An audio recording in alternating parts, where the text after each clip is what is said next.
Though some women in Kabul and few cities have access to education and job, but life of women in rural areas is more worse than ever. The Western media tries to trumpet that it was the U.S. involvement in Afghanistan which brought some rights to women which were never exercised in the history of Afghanistan. But this is also a false statement. Respected friends, 6 years after the U.S.-led attack on Afghanistan, but our devastated country is still chained in the fetters of the fundamentalist warlords and is like an unconscious body betting its last.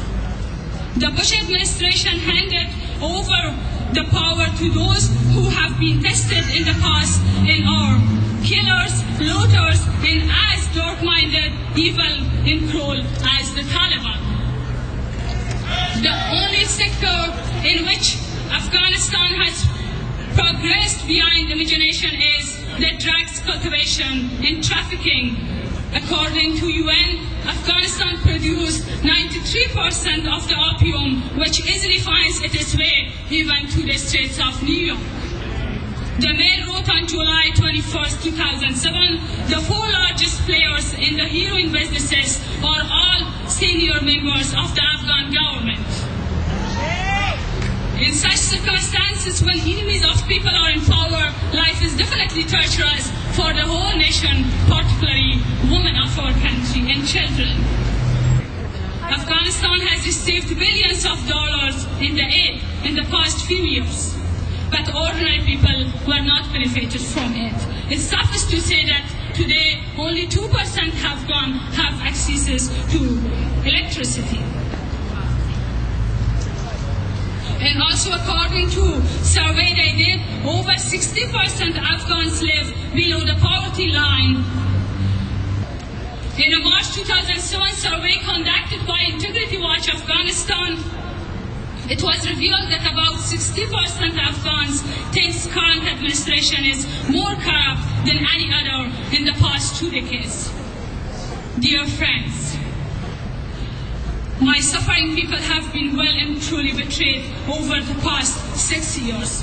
The U.S. and its allies is not concerned with the suffering and disastrous conditions of our people.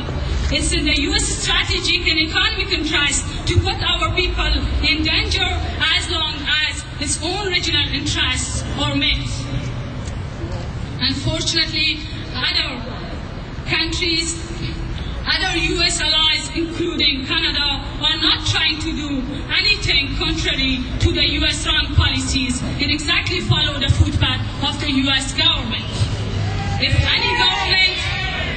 any government and institutions is really concerned with the plight and catastrophic situation of our people, they should have the guts to adopt a policy against our fundamentalist terrorist bands of any kind and support pro-democracy and freedom-loving groups and individuals. No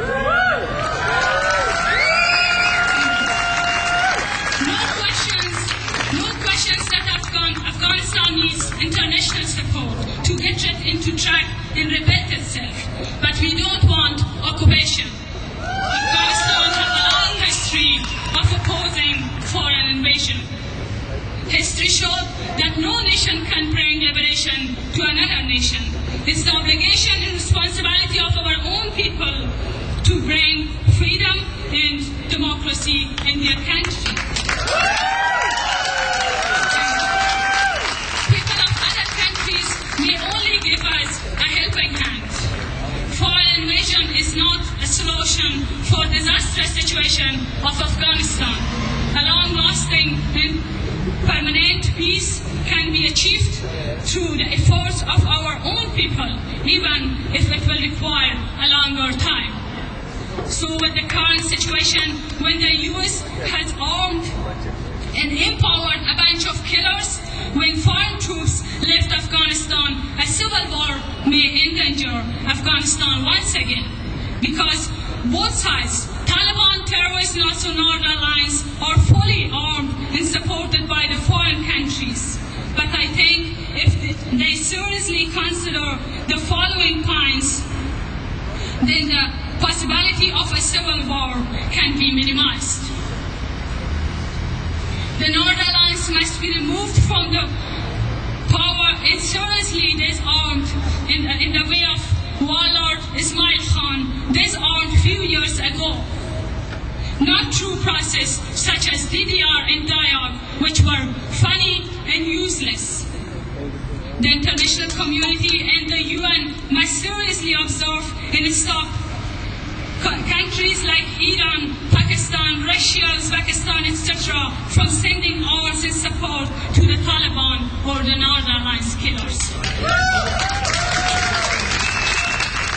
They must encourage and support democratic-minded forces and individuals in Afghanistan who have been suppressed for decades, so they could rise as an alternative for Afghanistan. But unfortunately, in the past few years, no efforts were made in this regard, and the warlords threatened and forced democratic-minded institutions to be marginalized. Many Afghans think the US want to keep Afghanistan in current state to legitimate its long presence in the region and make Afghanistan its base for monitoring and controlling the Central Asia republics, China, Iran, and other Asian powers.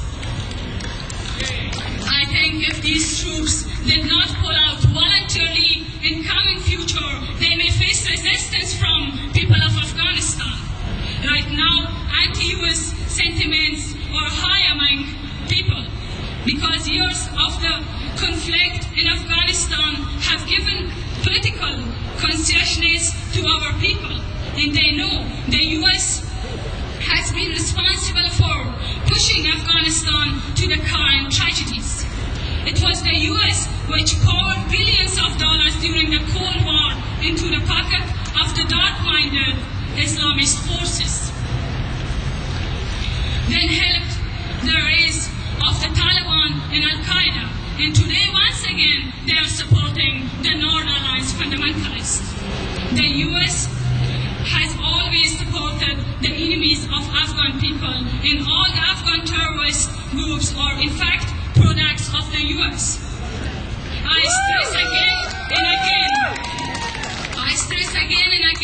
that the situation in Afghanistan, conditions of its ill-fated women will never change positively as long as the pro-US terrorists, these North Alliance, and anti-US terrorists, these Taliban, will be in power.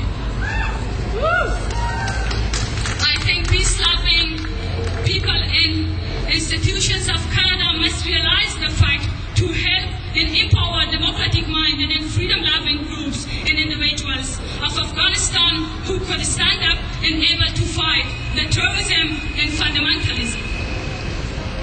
Your show of solidarity and support empower me with the determination to fight the enemies of democracy and humanity in my devastated Afghanistan.